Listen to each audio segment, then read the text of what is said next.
You're listening to the Brilliant Breakthroughs podcast with your host, Maggie Mongan.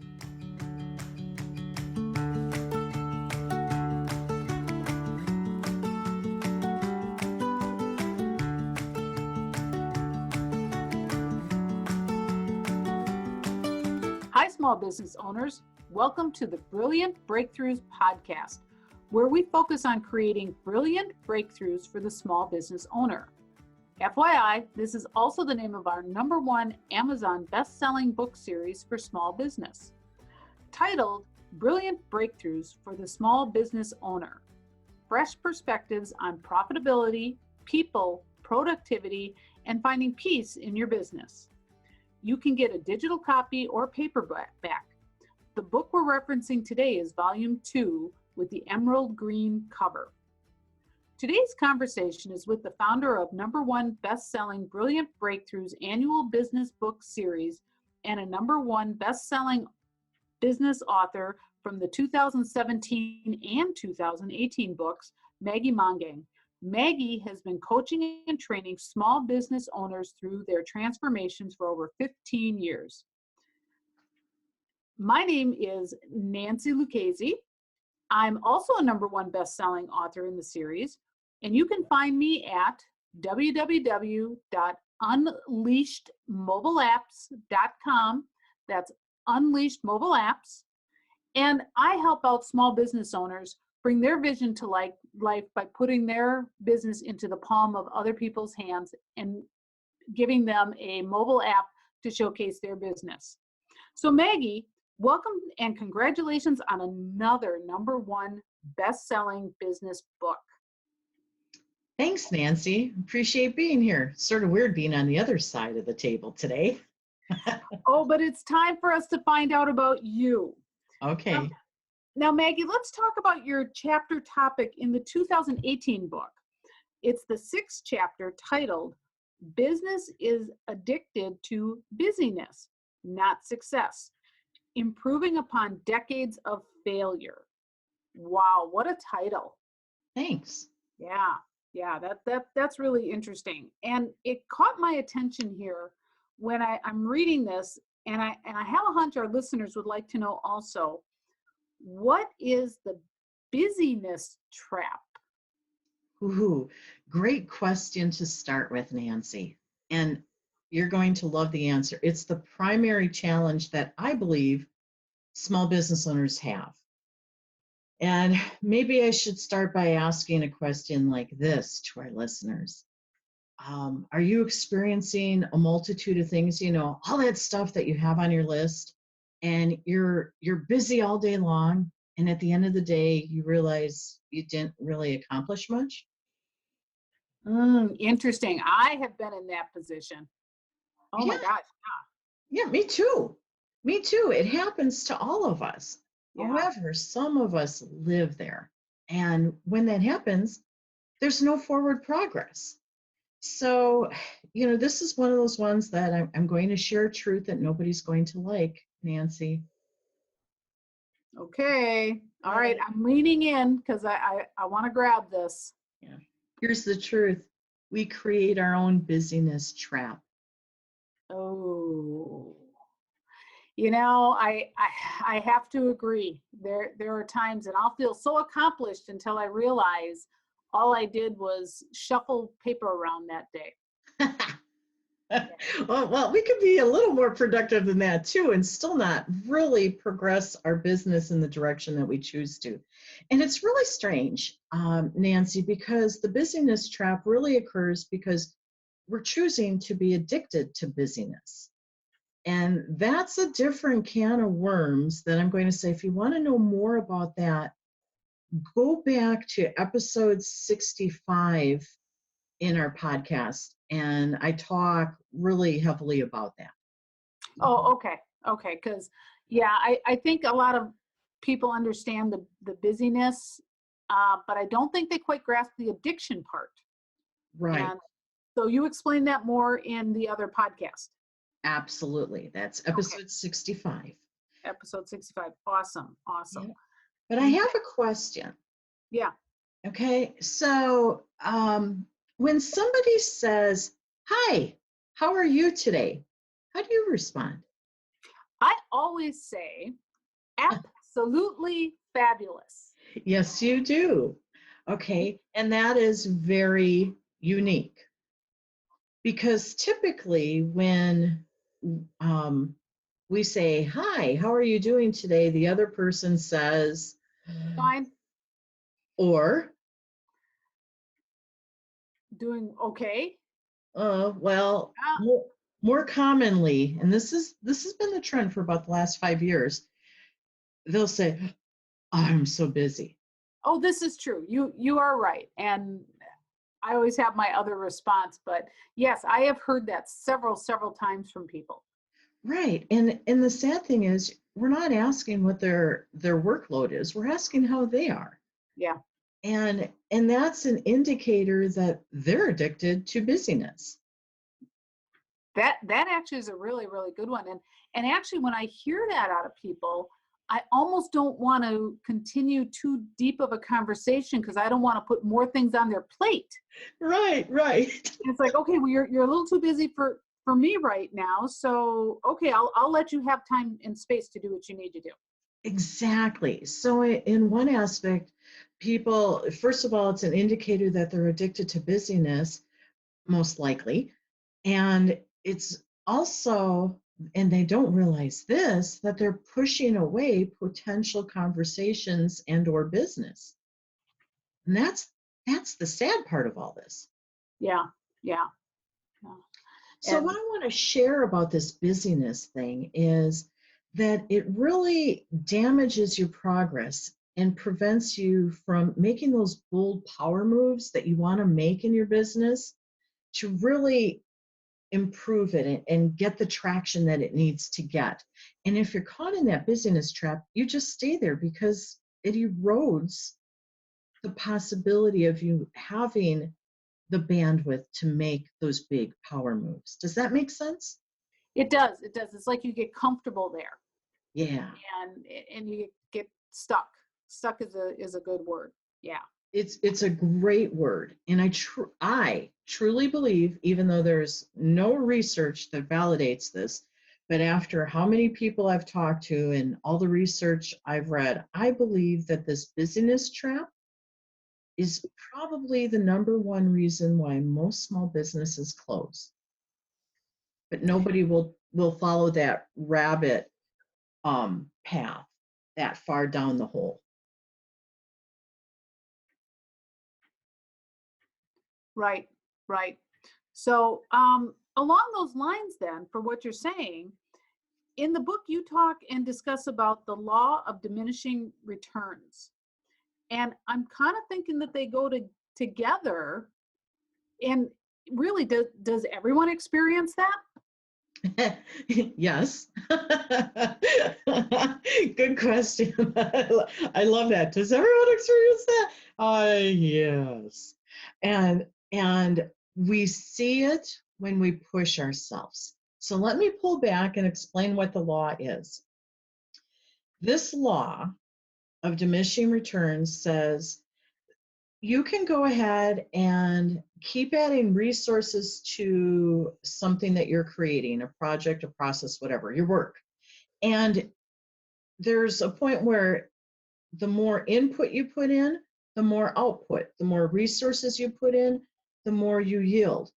However, there comes a point somewhere in every project where it doesn't matter how many more resources you put into it, you cannot increase your yield.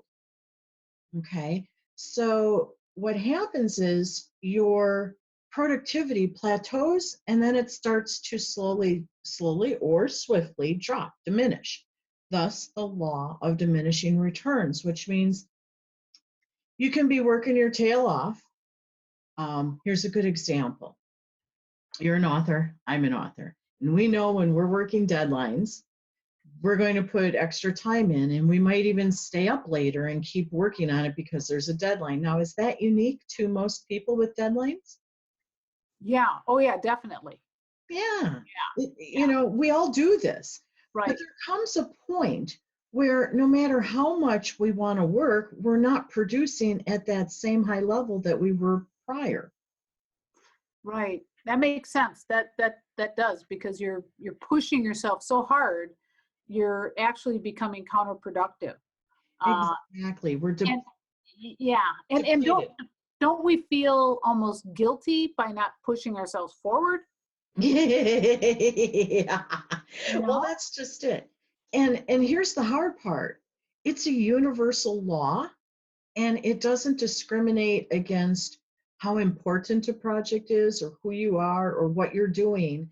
It just occurs. Hmm. So one of the things that I realized, and it took me a good while to realize it, is, I grew up with a really strong work ethic, and you work till you completed things. Well, in corporate America, that's rewarded, and sometimes it's not. But I happen to be in an organization that it was. So I worked my tail off. Okay, then I start my business, and this is, back at the turn of the century, and I'm working my tail off, and I'm not getting the same yield. And I'm like, what? What's going on here? Something's wrong. And I didn't know about this law at that time.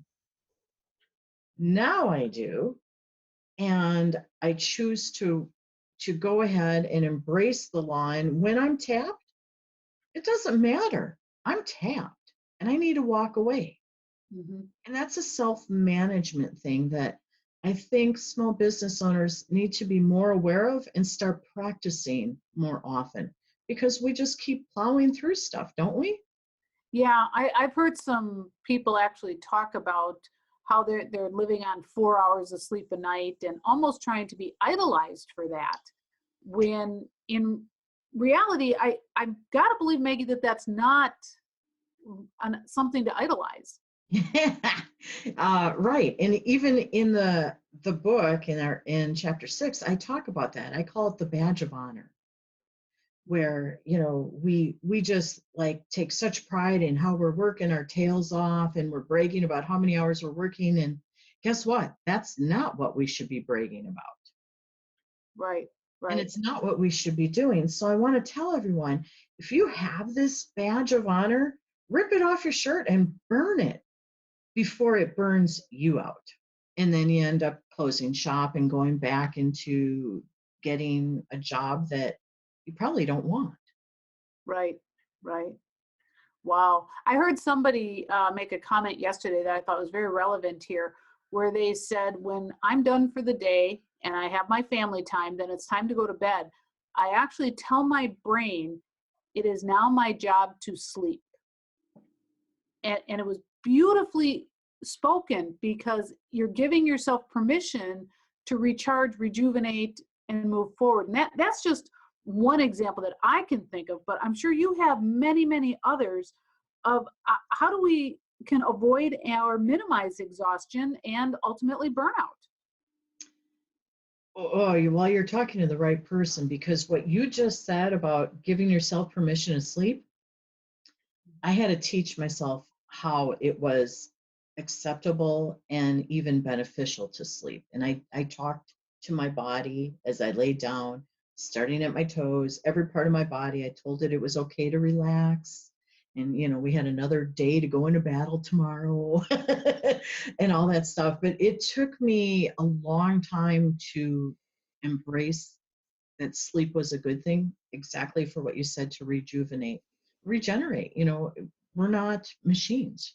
So your question is really accurate, because ah, this high performance thing, it's good, but high performance to the point that we aren't taking care of our what we value most, our relationships, ourselves, our body, so it can perform well, is not good. That's actually a bad thing.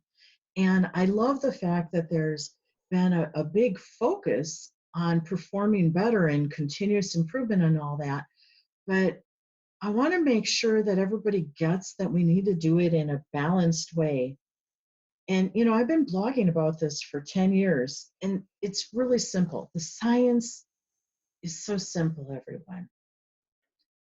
Um, the more you want to output, the more you need to input. Wow, that is powerful. Oh my gosh. Yeah. Yeah. So how many people work through their lunches, don't take breaks throughout the day? And I would say it's probably a majority, wouldn't you? Oh yeah. Oh, definitely. And I was in that trap, always in that trap. And I've actually had to force myself to take that break, to take lunch and to go through and just reboot my brain. Oh yeah. So And, yeah, and that's exactly what it is. It's time to just allow yourself to have a break. And most importantly, your brain needs the break. It can't perform at that high level. It's not a machine. So yeah, we need to honor the fact that we are human, and we need to start getting into something really important, and that is taking care of ourselves better. And if we have a team, make sure that they're taking breaks, they're eating lunch, and here's a big one: we go on vacation. yeah, yeah. And you just mentioned team. I was thinking of the exact same thing. I was reading an article the other day that talked about some of the top places to work are those where the employer actually care about the employees and give them breaks, not because they're required, because they are necessary. Required just because they're required by law. No, because they're necessary. Where they don't push the employee to the point of exhaustion, they respect them, and it's amazing how you're going to get more productivity out of them. I've actually found that when I go too long, that's when I start making mistakes that I Right. have to fix in the morning when I can have a fresh eye on it. And that is the law of diminishing returns right there. Yep. Bingo. Beautiful example. Thank you. Yeah. Okay, so this is important because we need to remember that we're human. And I'm going to share with everybody this is a self management thing. It ties really closely to that busyness trap. Mhm. They're different, but they can feed off of each other, both positively and negatively. And I love how you were talking about how you're reading an article about what I would call premier employers, people that Mhm. employers that people want to work for because they're treated like humans. Right. I think I blogged about this in the last week or two that Gallup poll has done some research, and you can find this on gallup.com. And it said that 67% of employees, now this isn't small business, but we can relate, um, feel that they're burnt out sometimes or always while they're working. 67%, that's 2/3. Oh my gosh. That's crazy. That's Yeah. crazy. Yeah. And Yeah. then it went on to say that not even 3 out of 10 of their performance is managed in a way that's going to help them improve their performance at all.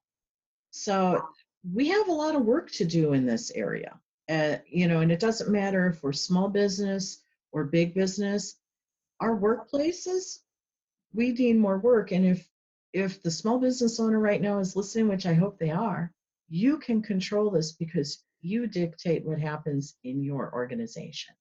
Whether it's you as a solo or you have a team, it doesn't matter. You get to manage this. So um, I hope this helps everybody think how to move their business in a better way to improve their productivity, which ultimately improves profitability. Yeah, yeah, I think it's fantastic, and you're right. You have to lead by example. I know of situations where employers have actually said words like, "Well, I know you're tired, but you just got to push through it. Just got to push through it." And it's like, you'd be better off to let them take a step back and come in fresh the next day. So what you're saying is so imperative, and especially in the small business because we wear so many hats. Yes. And a lot of times we're solopreneur or just a few helpers. And by leading by example, by taking care of yourself first and allowing your employees the same, to teach them to do the same, your productivity is it's going to go through the roof. And actually, you'll be so pleasantly pleased. Amen. Yeah. Yeah. Amen. Wow, you just nailed it. That's it. That's the end of the story for today. Okay. Next time, I would love to talk about distractions and a great myth called time management that I'm going to debunk for everyone. Okay, I can't wait to hear that one because those are some real buzzwords these days, especially with how we are with our apps on our phones. And oh gosh, yes, I look forward to that. So thank you, Maggie. It's been a pleasure as always. I enjoy your wisdom. Thank you for sharing that. And hey, listeners, this is how you can learn more and engage with the #1 best-selling business author, Maggie Mongan, by reading Chapter 6 about business is addicted to busyness, not success, in the #1 new release book, Brilliant Breakthroughs for the Small Business Owner, Volume 2. And gift your business performance by accepting an invitation Maggie is offering you on her author's page at the end of the chapter. It's relevant and it's free. Plus, there's all sorts of handles and different social media sites for you to connect with Maggie Mongan too. Here's something else that's really cool. Right now, you can see everything about the book and how to get a hold of it and Maggie by going to the book's free app, Brilliant Biz Book. That's all one word, capital B's, Brilliant Biz Book, and it's in both of the app stores. So download that today. Great value in that app. It is absolutely wonderful. Click on Ask an Expert and you'll see Maggie Mongan's name. Click on it, type in your question, and Maggie will reply back to you directly. Now, how's that for a bonus? Thanks for your time and wisdom sharing today, Maggie. Oh, you bet. I am so honored to share this because I think it's one thing to write a book, but it's another thing for people to hear about it a little differently. So thanks, Nancy. You are more than welcome. Thank you for sharing your wisdom. And listeners, we appreciate you listening to the Brilliant Breakthroughs podcast, where you learn about how to create more brilliant breakthroughs for your small business. We'll be back next week. Until then, shine brightly.